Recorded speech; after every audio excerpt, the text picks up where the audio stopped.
ঘুম থেকে উঠে দেখি ঠাকুমা নেই ঘরে।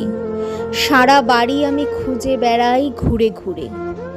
সকাল থেকে বাড়ির থমথমে পরিবেশ, বাবাও চুপচাপ, মায়ের মুখটা গম্ভীর বেশ। চুপি চুপি বাবাকে জিজ্ঞাসা করলাম, ঠাকুমা কোথায় আছে? বাবা বলল, ঠাকুমা দেশের বাড়ি চলে গেছে। হঠাৎ করে কেন গেল দেশের বাড়ি?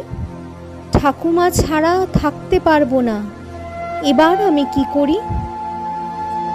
মা বাবা অফিস যেত, আমরা থাকতাম দুজনে। ঠাকুমার মুখে গল্প শুনে ভাত খেতাম, ঘুমিয়ে যেতাম গান শুনে। রবিবার মা বাবার অফিস থাকে বন্ধ, মায়ের সাথে ঠাকুমার লেগেই থাকতো দ্বন্দ্ব।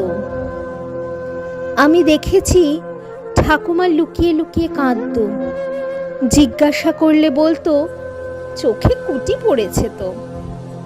অনেক বছর হলো, ঠাকুমার নেই কোনো খোঁজ।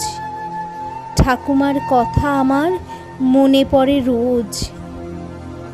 হঠাৎ একদিন বাবার মোবাইলে এলো কল, কে জানি কি বলল। বাবার চোখ করে ছলছল। বাবাকে জিজ্ঞাসা করলাম, কে ছিল, কি বলল তোমাকে?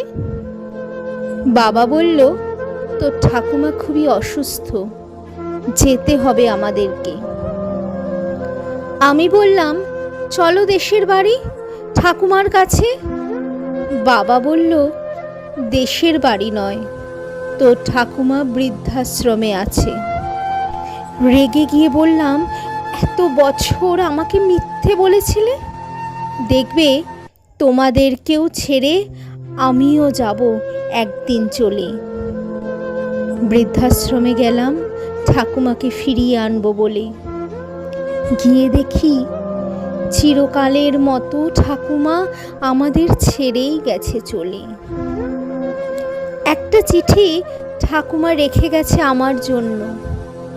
ঠাকুমার চিঠি পেয়ে আমি হলাম ধন্য। চিঠিতে লেখা আছে, প্রতিশ্রুতি দে দাদু ভাই, কোনো দিন বৃদ্ধাশ্রমে পাঠাবি না মা বাবাকে, তুই ওদের একমাত্র সন্তান, থাকতে পারবে না তোকে ছাড়া।